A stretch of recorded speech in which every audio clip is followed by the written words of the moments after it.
Ano nakarang episode, parang curious tayo malaman kung part kaya ng entourage yung anak ni Carlo na si Mithi. So apparently, wala siya dun sa kasal. Ayun na nga, alam mo ba, tinanong ko si Trina. Oh. Congratulations at best wishes naman kay Charlie. Ay, buntis na ba? Kahit hindi ko nakakausap si Paolo. Dahil pag kinausap si Paolo, sasabihin na naman niya, baka i-vlog mo yan ha. Kaya hindi ko na siya nakakausap. Pero kung pagkakakilala ko sa kanya... Kaya kayo mga Kim Pao fans ha? Gusto ko lang sabihin sa inyo. Oy, mag-iingat ka ha. Ano yon? Hindi ako masyado maraming bashers. Pero minsan, ang sasabihin, bakit naman yung Carly Martinez hindi na gumagalaw yung mukha? Naman! Ito na ang latest, kaya tumutok ka na, dali. Ito na nga! Ito na ang mga marites, kaya i-chika mo na, dali. Ito na ang latest! La la la la la la la, i-chika mo na, dali. Ito na ang latest! La la la la la la la, i-chika mo na, dali. Ito na ang latest! Hello mga kapit! Ito po ang inyong mga lingkod. Ito po si Mama kakagulat. Ito po si Tita Jess. At ito naman po si Papa Odin o Didian. Ano pa nga ba? Ang lagi niyong inihirit sa amin. Ay! Ichika mo na! La la la la la la la la, ichichika na namin dali. Ayan. Kakaloka? Nanggugulat naman si Nanay Siyempre nagulat din tayo dahil kasal na pala, hindi Oo pa. nga. Oo, naglabasan na noong June 9. June 9 natin ito sinushoot. Kaya naman kinagabihan, gabi ngayon, pak! Ay, Diyos ko po, di kalat na kalat at viral na viral ang kasal ni Carlo Aquino at ni Charlie Dizon. Pero June 8 pa lang ng gabi, di ba? Ang dami ng mga sense. Dahil nga nung nanalo siya ng Urian Best Actress Award, biglang pumalat doon na, uy, bukas na daw yung kasal. Kasi sinabi mo na, napakagandang gift nito. Di ba? So, ang mga netizens, sa mga reporters, nagtatanong na, wedding gift ba? Yung ba yung parang pahiwatig niya nung tinanggap niya award bilang Best Actress sa Third World Romance? Oo nga. Naku, congratulations muna dyan, ha? Charlie Dizon sa iyong award. Mahusay naman talaga umarte yan. Yes. In fairness. Pero bakit kaya nga wala si Carlo Aquino nung Urian Award? Baka naghahanda kasi. Ay, kasi nga diba parang night before ng kasal, bawal na magkita yung ikakasal, yung bride and groom. Correct. So, ito yung ginanap sa isang event venue sa Silang, Cavite. Yes. Tulad ng mga nauna nating report dito, hindi ba? Na nauna ng blind item. Yes. Ikakasal at pangalawa nga, ayan na nga. Tapos, alam mo, Loy, no? Dun sa Reddit, ayan na, binanggit kong Reddit. Kasabihin niya, naku, sa Reddit lang yung kumukuha. Happy? Ganun lang kasimple. Dahil kasi sa Reddit, kumakalat kung ano bang age talaga ni Charlie Dizon. Kasi doon sa Goggle. Goggle? Yes, yung sa swimming. Hindi, yan yun. Yan yung pagbagong gising ka dapat Gargle yun. Gising si Mama Lo. Hindi, yung pag minumura mo siya. Ano yun?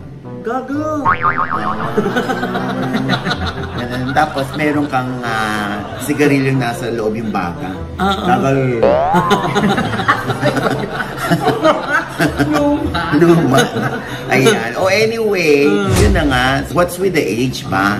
Diba? Kasi kung 27 man ang kanyang edad pag ginugel mo, tapos sa iba naman daw, nag-debut siya noong 2011. So, kwentahin daw yun. Lalabas mga 30, 31. Tapos yung isa, kaklase yata ng cousin niya, si na 31 na din. So, 31 na daw si Charlie. Ang pagkataka ko, ano bang meron sa edad? Baka kasi nga iniisip ng mga tao na bata pa si Charlie para mag-asawa. Okay. So, yung iba naman kasi iniisip na baka screen age kasi yun ni Charlie Dizon. Para hindi naman syempre para masyadong may edad siya bilang kung i-consider mo siyang young actress. Si Carlo na may ilang taon, 37. Lumalabas na 10 years ang gap nila. Tapos ngayon 31 siya, lumalabas 6 years ang gap. So what's with the age? Ang importante, nagmamahalan silang dalawa. At saka, nasa legal age sila pareho to marry na. Correct. Oo. Siyempre, mga ninong nila ay sina Sir Carlo Katigbak, ang presidente ng ABS-CBN, Ma'am Charo Santos Concho, si Tita Cory Vidanes, si Congresswoman Lani Mercado Revilla, at syempre andyan din si Direk Olive Lamasan, si Veronique Del Rosario Corpus, ang anak ni Boss Vic, at siyang head ng Viva Artist Agency. Nandyan din at ninang sina Maricel Soriano at si Sylvia Sanchez. Yes! Si Miss Rhea Tan din. Si Miss Rhea Tan ng Beauty Term ay naririyan din. Dahil anak-anakan niya si Carlo. Yeah. Tapos ang maid of honor niya ay si Sue Ramirez. At siyempre pa makilala natin si Kyla Estrada. Yes. Si Adrian Lindayang. Ketchup Eusebio. Si Ketchup Eusebio. Si Ramon Bautista. Oo. Sino mga kasama niya? Si Alexa Ilacad, nandyan din ay. Si Elise Hoson. At saka si Loisa Andalio. Na nakasama niya sa mga nakaraang serye. Yes. Ayan. So, at least, kukunti lamang ang mga bisita. Siguro, ano yan choice nila yun. Yes. Oo. At nakita mo ba kung gaano kaganda si Charlie Tison sa kanyang wedding gown? Kung ate, Oh. pansin nyo ba? Kawig niya doon si Trina Candasa. Yung nanay ni Mithi, yung anak ni Carlo. Ikaw naman ang intriga ka pa. Hindi magkamukha eh. Hindi nyo nakita, di ba? Pas. Ha? Pero kawig Napansin niya. Oo, At si isa tipo ni Carlo. Yeah. Di ba? Ay, nabanggit na din lang natin si Mithina. Di ba noong nakarang episode, parang curious tayo malaman kung part kaya ng entourage yung anak ni Carlo na si Mithi. So, apparently, wala siya dun sa kasal. Ayun na nga, alam mo ba, tinanong ko si Trina. Oh. Oo. Sabi ni Trina, nasa kanya lang daw si Mithi. Oo. Baka daw yung iba ma-misinterpret na di niya pinayagan, ha? Carlo daw didn't ask if pwedeng umaten si Mithi. Pero kay Trina, kung nagpaalam lang si Carlo, bakit naman daw ang hindi? Hindi nga nag-reach out sa kanya. So ako naman, naiintindihan ko rin naman si Trina kung saan nanggagaling. At naiintindihan din naman natin si Carlo kung saan nanggagaling. Na baka ayaw niya munang gambalain at gusto niya ay focus lang siya sa anak niya pag sila nakita ni Mithi. I'm sure may reason si Carla, kaya okay na, respetuhin din natin. Kasi baka mamaya, mabash naman siya ng bonggang-bongga, di ba? Kanya-kanya po tayong rason eh. Kung baga sa special day natin, di ba? Tayo lang yung merong karapatan, imbitahin kung sino yung gusto nating imbitahin. At I'm sure naiintindihan niya ni Trina, no? Tsaka feeling ko naman binibigay ni Trina kay Carlo. Ano mo yan eh, moment mo yan. Yeah. I-enjoy mo. No? Pag gusto mong sarilinin ng anak mo, you have also your time with Mithi. Anyway, ang ating pagbati kay Carlo. Yes. Congratulations. At best wishes naman kay Charlie. Ay, deputy na ba? Saan galing yun? Pwede mag-honeymoon muna sila, Jex. Hindi pa ba tayo? Ha? Wala. Yan, may mga opinion ni Jex. Brenna, ikaw yan? Kaloka. Speaking of wedding bells, ikakasal na rin kaya si Jody Santa Maria? Ba't mo naman naitanong yan, Loy? Nag-grant na kasi na yung annulment niya, di ba? Na iniyain niya dun sa dating asawang si Tampi Lacson. Ano po, ne? Yun na nga yun, te. Di ba di na sila magpakasal ni Raymar? Oo nga, pwede na. Grabe, no? Sa atin ang gagaling ang mga suggestion. Nag-grant nga, di ba? Naku, ilang taon niya itong hinintay, ha? Anong kwento mo dito, Loy? 13 years na. Grabe, no? Ang tagal ng annulment. Ang bilis magpakasal, ang tagal magpa-anal. Mamaloy, mabilis na magpa-anal. 13 years na eh. Diyos ko, Mamaloy, 13 minutes lang, no? Pasok na sa banga. Ay, sandali. Gaga, ibang annulment ito. Yung ikinasal, gusto maghiwalay. Yun yung annulment. Sa'yo naman, yung naghubo, tumuwad. At 13 minutes nga. Analysis yun sa... Analysis yun. Di ba analogy? Anyway, so ang posible magpakasal nito sa ngayon ay si Panty Lacson at si Iwamoto.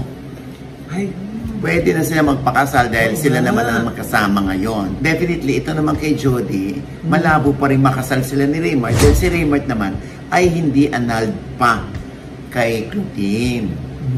Oo, nasa husgado pa rin ang kanilang annulment. Oo, yun. Anyway, we are very happy for Jody. Kasi parang minsan nagtampo na siya sa Diyos.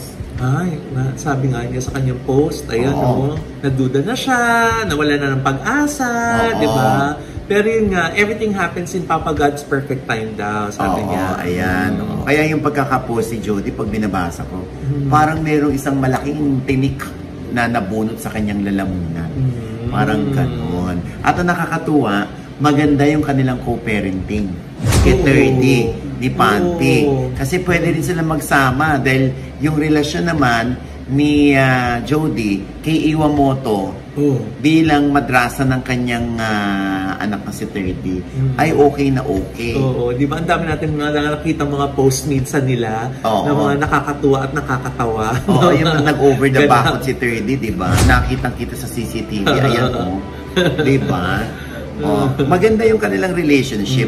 As in, magkaibigan sila. Sana all, no? Ba't ka na pa sana all? Eh, kasi parang si Paolo Contis, hindi ganun yung sitwasyon doon sa magkaiba naman. Sa mga nanay ng mga anak niya, di ba? Correct. Sa isang panayam ni Lian Paz nga, hindi ba? Parang pansamantala sumuko siya, withdraw niya yung annulment. Kasi nung una, nakalagay dyan sa article na si Paolo ang unang nag-file ng annulment. Kaya lang nung 2014, hindi ito nag-grant. Tapos sinundan ito ng pag-file naman ni Lian Paz noong 2021. Tapos parang hopeless na si Lian kasi nga kulang yung mga evidences, yung mga documents para umusad yung kaso. So sumuko na siya at winidraw na niya. Pinagpasa Diyos na nga niya na sabi niyang gano'n, si Papa God na bahala kung saan patungo ito. Pero ako, kahit hindi ko nakakausap si Paolo. Dahil pag kinausap si Paolo, sasabihin na naman niya, baka i-vlog mo yan ha. Kaya hindi ko na siya kinakausap. Pero kung pagkakakilala ko sa kanya, gusto na rin naman niya yan. Gusto na rin naman niya yan na maanal para, alam mo yun, magkaroon sila ng freedom pareho. At sa mga hindi nakakaalam, di ba? Meron dalawang anak si Paolo kay Lian Paz, si Sonia at si Sally na napakagagandang bata. Yes. At matatalino. With high honors. Di ba? Diba? Anyway, in God's perfect time talaga, ay ibibigay din yan. No? Importante, hindi na sila yung tipong nagbabangayan, diba? Na nagpapakialaman, diba? Parang binigyan na nila ng laya ang isa't isa. At alam mo, no, sa pagkakaalam ko din, ay very grateful si Paolo sa partner ni Lian. Kasi maganda yung trato sa kanyang mga anak. Tinratong parang sarili niya na anak rin. Yan naman ang dapat, di ba? Yung hindi nadadamay yung mga bata. Tama. Nay, di ba parang dati nagkaroon ng balita na gusto na magpapalit ng mga bata ng apelido nila? Contis pa rin ba ang apelido nila dinadala ngayon? Yes, Contis pa din. Kasi yun na sa birth certificate. At yun nga yung kasal, di ba? Kasal pa rin yung si Lian at si Paolo. Pero hindi ko pa natatanong si Paolo kung okay ba sa kanya kung i-adopt ng partner ni Lian yung kanyang mga anak. Ba't tayo mo itanong, te? Hindi wala tayo item ngayon. Pinigilan na naman ako. Kaya yung alam ko na lang. Ang hirap, no? Yes. Pag sa'yo natipigil, pag sa iba nai-ispyo. Ewan ko ba? Nakakalak. Hirap makipagkaibigan. Maraming bawal. Buti pati si LJ Reyes, no? Pakasal na. Syempre wala naman sabit si LJ dahil hindi naman sila kasal ni Paolo. Dahil si Paolo ay kasal pa kay Lian na inaayos ni Lian at ni Paolo na maanal na yung kanilang kasal. Si LJ naman, meron silang anak ni Paolo, si Summer. At happy naman Itong si LJ, sa kanyang partner.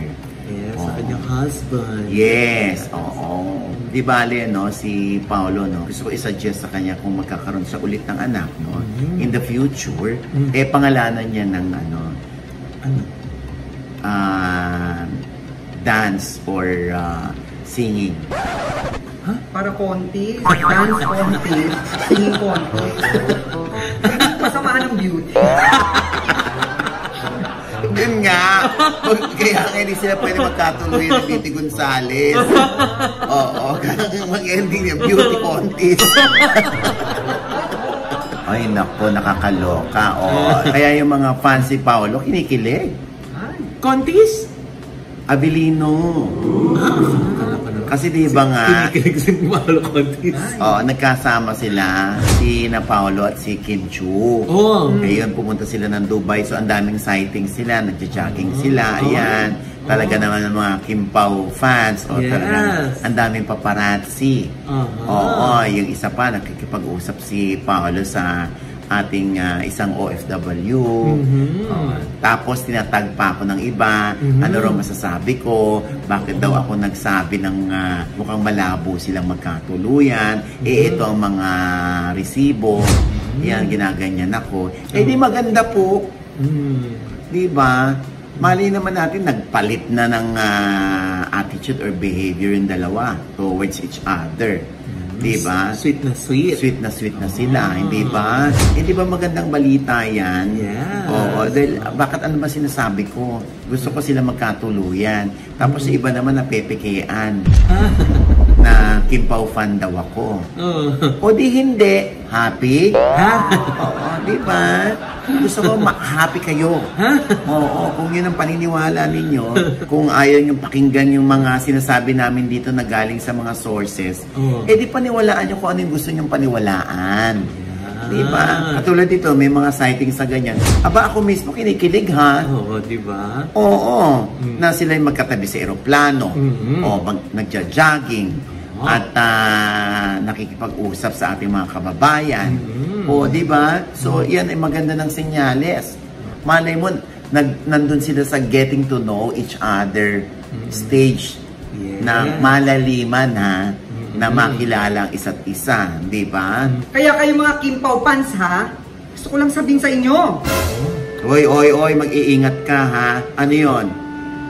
Huwag na kayong magalit kay Papa. Hindi naman ang gusto kong sabihin sa kanila. Hindi, alam mo yung mga fans si Kim Chu at ni Paolo Avellino. Pag may maganda naman tayo nababalita, in fairness naman to din. Nag-ano naman sila na thank you for the good news. Yun nga lang, pag meron tayong hindi magandang naibabalita rito, isinusumpa naman ako. Baka naman nga kasi gaya ng sinabi ni Paolo Avellino, di ba? Bigyan mo na natin ng chance si Kim Chu to na mag-heal. Mag-heal, mag-breathe, di ba? Kaya baka they're just taking it slow. Correct. Baka chill lang po muna sila. Correct. Enjoying each other's company. Naman. And with that, mga kaibigan, ito po ang inyong mga lingkod. Ito po si Mama Loy, mga nanonood dyan, hindi pa namin subscriber. Please subscribe now na. Click nyo natin yung subscribe button na nandiyan sa ibaba. At syempre pa, kanya-kanya naming channel. Yes, sana manood at subscribe po kayo sa channel ko. That's Mama Loy. M-A-M-A-L-O-I. At nandiyan pa rin po ang aming vlog ng aming Cebu vacation kung saan na-discover namin ang isang napakagandang resort na meron palang ganun sa Cebu. Sa Medellin, Cebu. Yes. Ito yung Acropora. Yes. Beach resort na nakakaloka. Yung harap mismo. Iyon na. Bababa ka lang ng hagdan. Bababa ka lang, iyon na. Pag-aari mo na, parang ganon. Parang exclusive natin itong beachfront na ito. Tapos pag tingala mo gano'n, ayun na yung tinitirhan mo. Ganon. Tapos grabe yung mga bougainvillea, ganyan. Yung mga hardin. Ay sobrang Instagrammable. Lahat at ng napakasarap ng mga pagkain. Lalo na yung kanilang tsaa. Gagayahin ko yung tsaa nila. Sobra. Diba? Ang sarap. At big congratulations kay Miss Tats Lee, ang owner, kasi talaga naman pong napakaganda ng kanyang lugar dahil siya isang landscape architect, di ba? Kaya gano'n naman kaganda yung place. Ayan, mag-book kayo dyan. Ayan ang kanilang Instagram at ang kanilang FB account. Yes. Okay. At syempre pa, Jex. Sa Tito Jex channel. Bago po akong vlog dyan, panoorin niyo po. Parehas na sa'yo.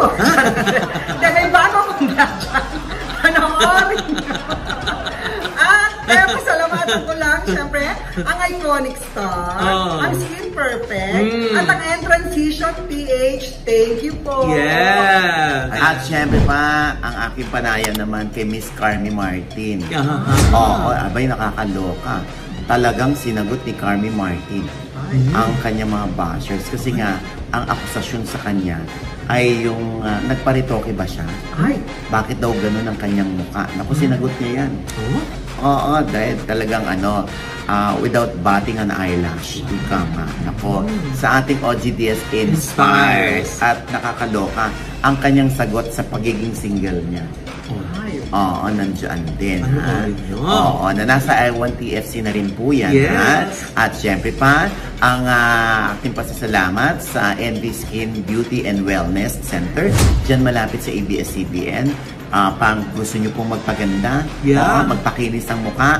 Ayan, mukha ba akong 54? No! Di ba? Mukhang 45, di ba? Yeah! Diba? Si Loy, ganda-ganda mo ngayon, Loy. Oy, thank you po. Ay! Ay, ganon! May sa ganda. Envy rin kasi siya. Envy, yes. Thank you so much para po sa inyong skin, face, body needs. Ayan po, pati wellness. Diyan lang po, may drip din po sila dyan for our immune system. Pati mga liposuction yun. Yes! At syempre pa, maraming salamat sa BCB Cleaning Company. Ayan, sila naglinis ang ating mga sofa sa opisina. Ayan, sa studio. Talagang pinabango nila ng bonggang-bongga yan. At ang dami ng nag-aano sa kanila, ha? Tumatawag para magpalinis. Wow! Ng mga bahay, no? Wow. Lalo na kung wala kang panahon. Ayan, pwede kayo magpalinis yan. Pumunta kayo sa kanilang IG account at sa FB account, ang BCB Cleaning. Papalinis na din tayo dyan. Ng tubo. Magpalinis ka ng tubo. Hindi. Hindi siya marunong. Hindi ba? Ayaw nyo. Diba? Di ba nga kasi na hindi kailangan. Ayun ang sinasabi ko. At syempre, ating pasasalamat sa MGS Philippines. Ayan. Oo, kung gusto nyo magpakabit sa inyong mga door ng smart lock, na tanging ang thumb nyo lang, mau-open na yung door ninyo. Tapos, kung wala kayo nito, pwedeng passcode, pwede ring susi, pwede ring meron pa rin kayo itatap. Ang dami. Paraan. Ang daming paraan. Ay, naku, napakaganda at hindi mo kailangan ng susi. Talagang ito lang thumb. Kaya pala okay na okay sila. Dahil ito lang ginagamit. Ayan, no? Yung kanilang smart lock, maraming salamat. Parang gusto ko na rin magpalagay ng lock. Oo, magpalagay ka na ng lock. Pero, dito sa Joe. Nagla-lock Joe. Oo, ayan. Thank you so much, ha? At syempre, ang Coco Pandan. Maraming salamat. Ang masarap na kanin, di ba? Na bigas, na amoy pa lang, ay amoy pandan na. Pag sinaing mo, Diyos ko, lalong umamoy ang pandan. At ang original niyan, merong XTN/mutya sa ilalim ng sako. Yun po yung mga original na Coco Pandan. Iwas po tayo sa mga fake. Yes. At syempre pa, ito pa rin po yung lingkod, Papa Osin OG Diaz, na lagi nagsasabi at nagpapaalala sa inyo na sa tuwing gigising po tayo tuwing umaga, wag na wag po tayong makakalimot, ha?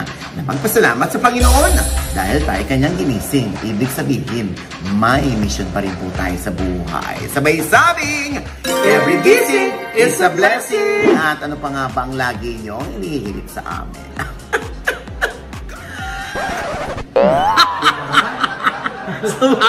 Nabitin! Bitin talaga. Isa pa, one more try. Ichika mo na, dali. La la la la la la la la. Ichika mo na, dali. La la la la la la la. Ichika mo na, dali. Sumasabit, ha? Parang sumabit, eh. Oo, parang may sumabit. Pero parang straight naman yung hair. Ay,